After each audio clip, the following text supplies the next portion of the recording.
चलिए एक बार फिर से बात करेंगे अमेरिका वर्सेस ईरान की। अमेरिका के राष्ट्रपति ट्रंप जो ठान लेते हैं वो हर हाल में करते हैं, ये सबको पता है। ये जिद ही उन्हें इस मकाम तक ले आई। ट्रंप की जिद ही थी जिसमें वो 4 साल के वनवास के बाद अमेरिका के दूसरी बार राष्ट्रपति बने। ईरान में जारी हिंसक विरोध प्रदर्शन को ट्रंप ने पूरा समर्थन दिया, जिसमें वहां हिंसा थमने का नाम नहीं ले रही है। ईरान के supreme leader Ayatollah Ali Khamenei ने तेहरान में हिंसा, नुकसान, मानहानि के लिए अमेरिका राष्ट्रपति ट्रंप को खुलेआम दोषी ठहराया है। खामेनी ने 5000 लोगों की मौत के लिए ट्रंप को जिम्मेदार ठहराया। इससे दोनों देशों में फिर से तनाव की आशंका है, जाहिर सी बात है। लेकिन अब ट्रंप ने खामेनी को करारा जवाब देते हुए कहा है कि आपका खेल जल्द खत्म होने वाला है। ईरान में आपकी सरकार चंद दिनों की मेहमान है। हालांकि सऊदी की ओर से एयर स्पेस न देने की वजह से अभी अमेरिका हमला करने की हालत में नहीं है, लेकिन जिस तरह ईरान अमेरिका के बीच जुबानी जंग चल रही है उससे साफ जाहिर है कि अमेरिका और ईरान के बीच में कुछ भी ठीक नहीं है और युद्ध तय है। और यह भी आशंका है कि ट्रंप खामेनी की यहां सत्ता को बेदखल करने की पूरी, उखाड़ फेंकने की पूरी प्रयास कर रहे हैं और दम लेंगे। और इसी मुद्दे पर आज हम खास मेहमानों के साथ चर्चा करेंगे कि अब क्या ईरान वर्सेस अमेरिका में, अब ईरान अमेरिका में क्या। यहां आपको बता दें कि 2 स्टेटमेंट्स दर्शकों सामने आए हैं। अमेरिकी राष्ट्रपति डोनाल्ड ट्रंप ने खामेनी को यहां पर बता दिया पागल, और खामेनी ने अमेरिकी राष्ट्रपति ट्रंप को क्रिमिनल बताया है। यानी ईरान में जो चीजें चल रही हैं उसका पूरा जिम्मेदार अमेरिकी राष्ट्रपति ट्रंप को बताया है। और आज आपको हम बताएंगे कि आखिर ट्रंप के इस बयान के बाद से खामेनी क्या बोलते नजर आ रहे हैं। और उसके साथ ही आपको बता दें कि यह भी चर्चा आज हम करेंगे दर्शकों कि यहां यह खबर सामने आ रही है कि बैलिस्टिक मिसाइल का परीक्षण किया जा रहा है, टेस्टिंग की जा रही है। तो क्या युद्ध के आसार नजर आ रहे हैं? तो क्या युद्ध के आसार नजर आ रहे हैं? और आपको हम यह भी बताएंगे कि बैलिस्टिक मिसाइल्स के जरिए, और यहां पर युद्ध विराम की स्थिति फिलहाल नहीं बनी हुई है। राष्ट्रपति ट्रंप कह रहे हैं कि हम खामेनी को सत्ता से उखाड़ फेंकेंगे। राष्ट्रपति ट्रंप लगातार कह रहे हैं कि ईरान में सब कुछ गलत है।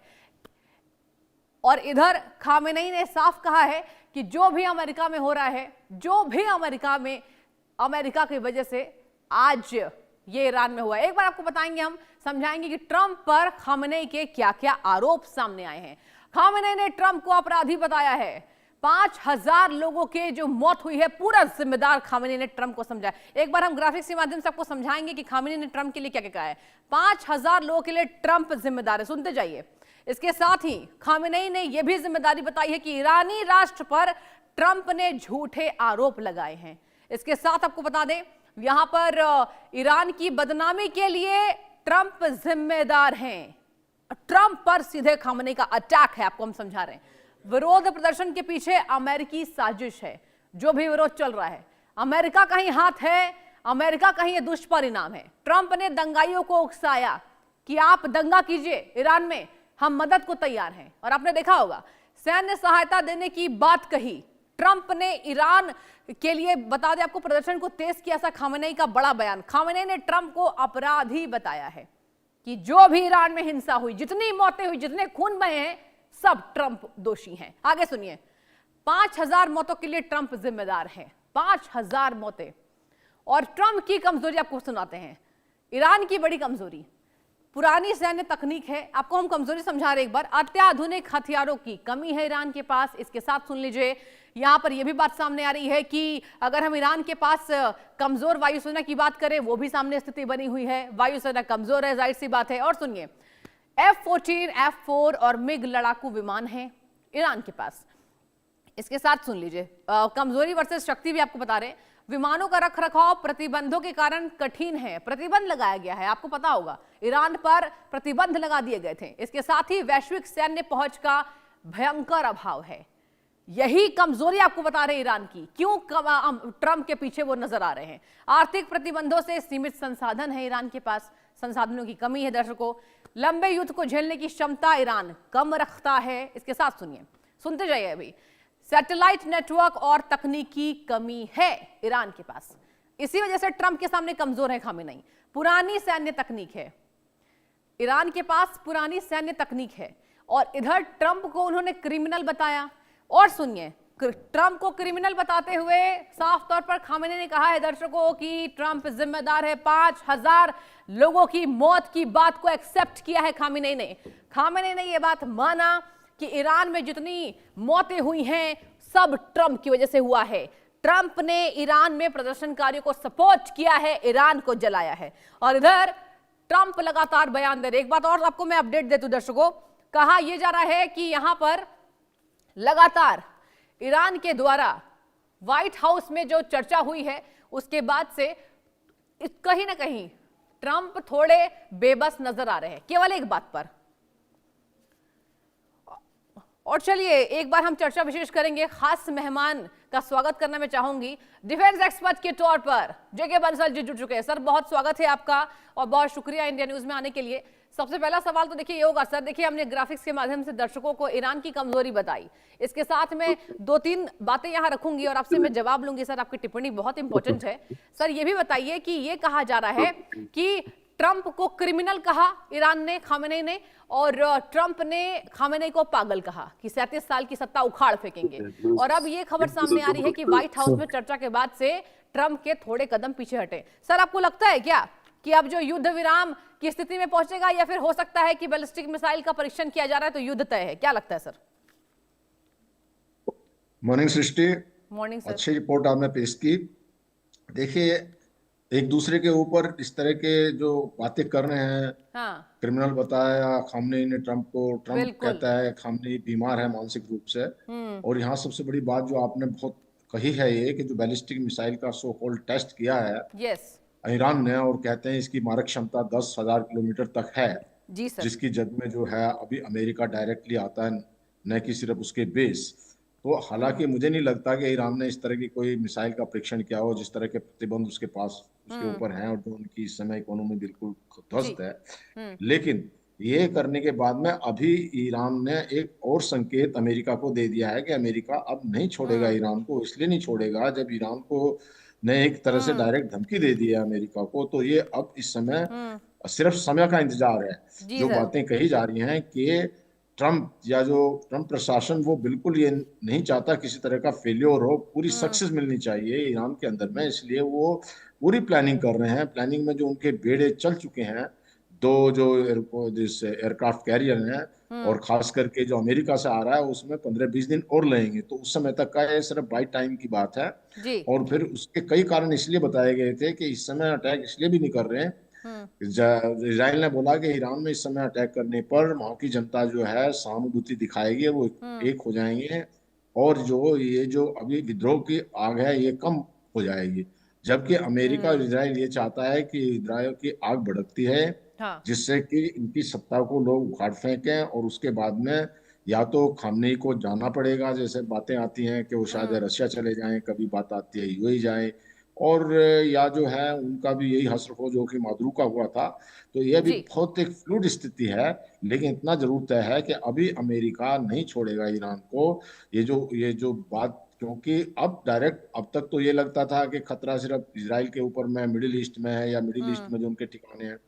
अब ये मिसाइल का परीक्षण करके ये एक्चुअल है या नहीं, तो उसमें बड़ी जो है अब खतरा पैदा हो गया। अब आपने बहुत सारी बताई कि इनके क्या कमजोरियां हैं। जी सर। कमजोरियां तो काफी हैं, लेकिन ये कहा जाता है कि अभी 3000 मिसाइल बना के रखी हैं जो ईरान ने, और ईरान की जो मिसाइल हैं ये बड़ी सुरक्षित जगह पे हैं, जो पर्वत हैं, पहाड़ के अंदर में जो टनल बनाई, उन टनल के अंदर में इन्होंने रखा हुआ है, जिसको डिस्ट्रॉय करना मुश्किल है। जी सर। और पिछली बार भी हमने देखा जब ईरान ने इजराइल के ऊपर मिसाइल की बौछार करी, तो उनका जो defence system, air defence system, वो चरमरा गया था। हाँ। जो आयरन डोम है वो भी चरमरा गया था, और एक वहाँ बड़ा खतरा पैदा हो गया था। और कुछ मिसाइल जो हैं उसमें जाके हिट किया, काफी डैमेज हुआ था इजराइल को। तो अभी दोनों तरफ से तैयारियां चल रही हैं, लेकिन ये युद्ध तो अभी टला नहीं है, ये युद्ध होगा। और इसको इस समय ईरान को खत्म करने के लिए उनकी रिजीम को, प्रेजेंट रिजीम को, ठीक है सर। सर बने है रहिए, सबसे अच्छा मौका मानते हैं इजराइल और अमेरिका। जी सर आप बने रहिए सर। एक और गेस्ट का मैं हार्दिक अभिनंदन करूंगी, प्रोफेसर मनोज कुमार जी, विदेश मामलों की जानकार है। सर गुड मॉर्निंग आपको। और आपसे मेरा पहला सवाल सर होगा, देखिए अभी हमारे एक्सपर्ट ये कह रहे थे यहाँ पर जेके बंसल साहब कि देखिए युद्ध तो होने वाले हैं तय, ऐसा लग रहा है। आपसे मैं ये जानना चाहूंगी सर, देखिए हमने ईरान की कमजोरी अपने दर्शकों को समझाई है, और पुरानी सैन्य क्षमता है, प्रतिबंध के कारण रखरखाव नहीं कर पा रहे ईरान, और केवल मिसाइलें हैं। सर, मिसाइलों से कुछ होगा क्या? क्या अमेरिका को बैक स्टेप लेना होगा? क्योंकि देखिए, अभी ये कहा जा रहा है कि अब्बास अराक्ची के बातचीत के बाद व्हाइट हाउस में कदम पीछे गए हैं थोड़ी बहुत।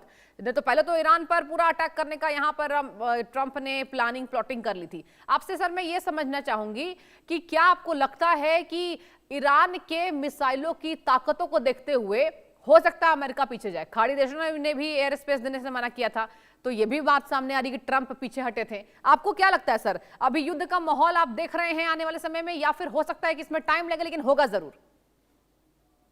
देखिए सृष्टि जी, एक चीज हमें समझना होगा कि अंतर्राष्ट्रीय राजनीति में व्यक्ति और खास करके जो हेड ऑफ द इंस्टीट्यूशन होता है उसका बहुत ही इंपॉर्टेंट रोल होता है जी। और ट्रंप का जो बिहेवियर है, जो उनका एक जिस तरीके का माइंडसेट है, उसमें बिल्कुल लगता है कि ईरान और अमेरिका में कॉन्फ्लिक्ट होगा और युद्ध की स्थिति में जाएगी। हाँ। लेकिन दोनों देश समय गेन कर रहे हैं, अमेरिका भी समय गेन कर रहा है। जैसा आपने अभी बताया कि जो भी मिडिल ईस्ट के जितने भी जो देश हैं, खास करके आज के डेट में अपने बेस को अमेरिका को यूज करने से मना कर रहे हैं। क्योंकि मैं एक चीज हमें जो दिख रहा है वेस्ट एशिया में, क्योंकि अभी क्या है कि जो खमेनेई है एक तरीके से पूरे मुस्लिम वर्ल्ड को यूनाइट करने के रूप में अपने आप को स्थापित कर रहे हैं, क्योंकि identity is very important for any nation. और अभी जो आइडेंटिटी है, जिस तरीके से अमेरिका का वर्चस्व की लड़ाई में जिस तरीके से इंटरवेन कर रहा है हर जगह पे सत्ता को ट्रांसफर करने के लिए, तो आप देखिए युद्ध तो होना तय है, लेकिन उनका मोटिव ये है कि वहां की जनता खुद उनको हटाए।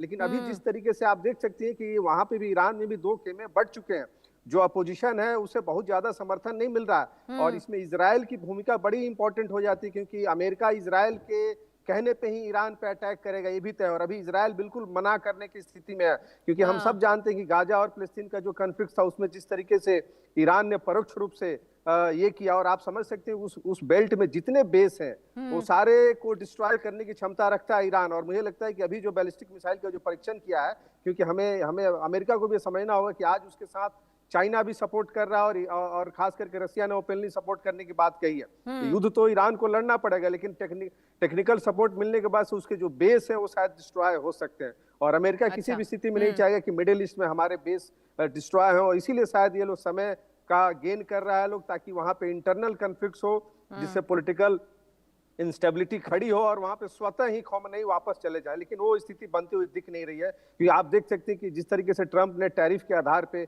अभी यूरोपियन नेशन के साथ भी जिस तरीके से ग्रीनलैंड को लेके पूरे यूरोपियन को कटघरे में खड़ा कर रहे हैं, तो मुझे लगता है कि चारों तरफ से अमेरिका घिरते जा रहा है अंतर्राष्ट्रीय राजनीति में। और देखिए, डिप्लोमेसी इज वेरी इंपॉर्टेंट।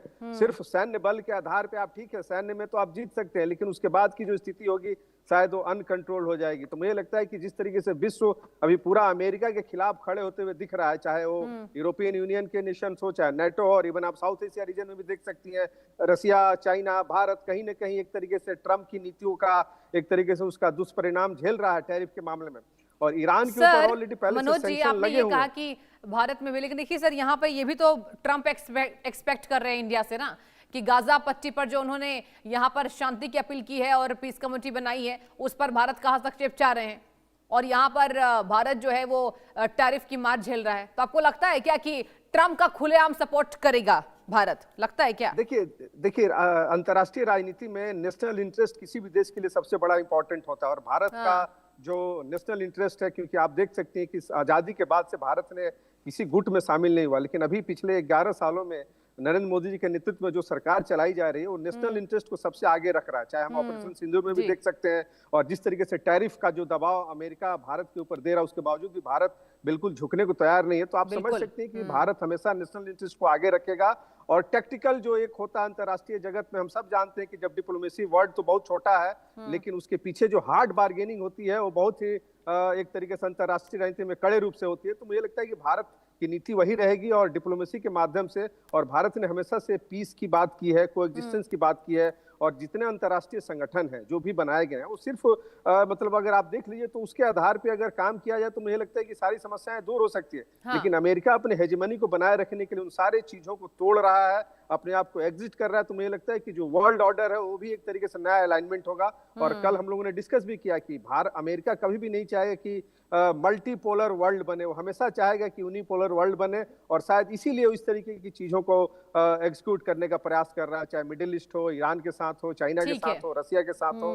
जी ठीक है सर, एक बार मैं जेके बंसल जी का रुख करना चाहूंगी। सर, आपसे यह समझना चाहूंगी कि अगर ईरान अमेरिका को क्रिमिनल मान रहा है, ट्रंप को क्रिमिनल मान रहा है, 5,000 लोगों की मौत हो गई है, तमाम तरीके से विरोध, शहर जल गए, ईरान जल गया, इतनी यहां पर ईरान को बाधा पहुंची, तो सर ये बताइए कि वार्ता क्यों जरूरी है फिर? अगर अमेरिका जिम्मेदार है तो आपको ये नहीं लग रहा है सर कि ईरान भी अटैक के मूड में है, या फिर अब वार्ता ही चलेगी केवल? जब क्रिमिनल बता दिया ट्रंप को, तो वार्ता भी क्यों चल रही है? देखिए, वार्ता तो कुछ चल नहीं रही है। हाँ। ये इंटरनेशनल, जैसे कि बताया मनोज जी ने भी, कि इंटरनेशनल जो पॉलिटिक्स है या डिप्लोमेसी है बड़ी कॉम्प्लिकेटेड होती है, और वार्ता भी होती रहती है, उसके पीछे क्या चल रहा है यही सब कुछ होता रहता है। और जहां तक रही बात कि उनको क्रिमिनल बताया, अब ये कहा कि हमारे देश में इन्होंने सब कुछ कराया है। अब आप देखेंगे तो जो ये प्रॉब्लम स्टार्ट हुई है दिसंबर के लास्ट वीक में यहाँ हाँ। पर ईरान के अंदर में, तो जो रियाल की वैल्यू घट गई थी, तो उससे वहां के व्यापारियों ने जो एक प्रदर्शन किया था और उसको दबाने की कोशिश की गई, तो उसमें किसी का दोष नहीं है। और ये तो होता ही है कि जब किसी अपने घर में आग लगी है तो दूसरे लोग लगा ही देंगे, लेकिन अगर आपका अपना घर मजबूत है तो कोई कुछ नहीं कर सकता। तो इस तरह से अमेरिका को, इजराइल को दोष, हालांकि चाहे अमेरिका और इजराइल का हाथ है, और ये अमेरिका तो पूरे वर्ल्ड में सब जगह इस तरह की काम करता है, बिल्कुल। लेकिन अगर आपका देश अपने अंदर से मजबूत है और अगर वहां की जनता खुशहाल होती, तो इस प्रकार की सिचुएशन नहीं होती। जो एक दमनकारी नीति है, जो लोगों के ऊपर में प्रतिबंध लगाए हुए हैं ईरान के अंदर में, उनको स्वतंत्रता नहीं है। और महसा अमीनी के केस में जब वो हिजाब की ओर लेकर के इतना प्रदर्शन हुआ और उसकी मौत भी होगी, तो इससे वहां की जनता नाखुश है। और ईरान ने क्या किया, ईरान ने क्या है, जो प्रेजेंट रिजीम है, इन्होंने प्रॉक्सी पाली है, पैसा सारा उधर दे दिया है। जनता जो यहाँ की जो त्रस्त है, सैंक्शन लगे हुए हैं, ठीक तो है। इस प्रकार से सिर्फ के हम तो न्यूक्लियर बॉम्ब बनाएंगे। भाई, न्यूक्लियर बॉम्ब बनाने के लिए मिडिल ईस्ट के अंदर में सऊदी अरबिया, यूएई है, इनके पास कौन सी न्यूक्लियर बॉम्ब है? ये भी तो अपनी इकोनॉमी को बढ़ा करके अपने आगे बढ़ रहे हैं। या इन्होंने कहा कि जी हम तो इजराइल को खत्म करेंगे। तो जो इस तरह की मानसिकता है, यही सब कुछ कारण है ईरान के पतन का। हाँ। और ये रिजीम अब ज्यादा दिन ठहरेगी नहीं, क्योंकि इस तरह की जो ये है। और जहां तक रही बात ये है कि चीन तो अपना मतलब देखता है, तो चीन को फाइनेंशियल ऐसा सपोर्ट तो करेगा नहीं। रशिया ऑलरेडी जो है यूक्रेन वार में फंसा हुआ है, उनकी इकोनॉमी ध्वस्त है, उनके ऊपर जिस तरह से अभी सैंक्शन और उनके जो शैडो फ्लीट को पकड़ा जा रहा है रशिया की, तो हालात वहां भी ऐसे ही है। और हर चीज चलती है पैसे से। अब आप देखिए कि अमेरिका का जो बजट है, रक्षा बजट, वो 900 बिलियन, बल्कि $1 ट्रिलियन के करीब है। जबकि ये जो जो और बाकी कंट्री का किसी का है ही नहीं। चाइना का $300 बिलियन है, रशिया का $150 बिलियन है, और जो इसका तो और भी बहुत कम होगा जो ईरान का है। तो इस प्रकार से देखते हैं जो पोजीशन है वो काफी स्ट्रांग है अमेरिका की। ठीक है। और अब ये जो सिर्फ टाइम बाई की बात है, वो देख रहे हैं कि कब उचित समय आएगा, जब अमेरिका की फोर्सेस की पोजीशन स्ट्रांग हो जाएगी, उस समय जाकर ये स्ट्राइक करेंगे।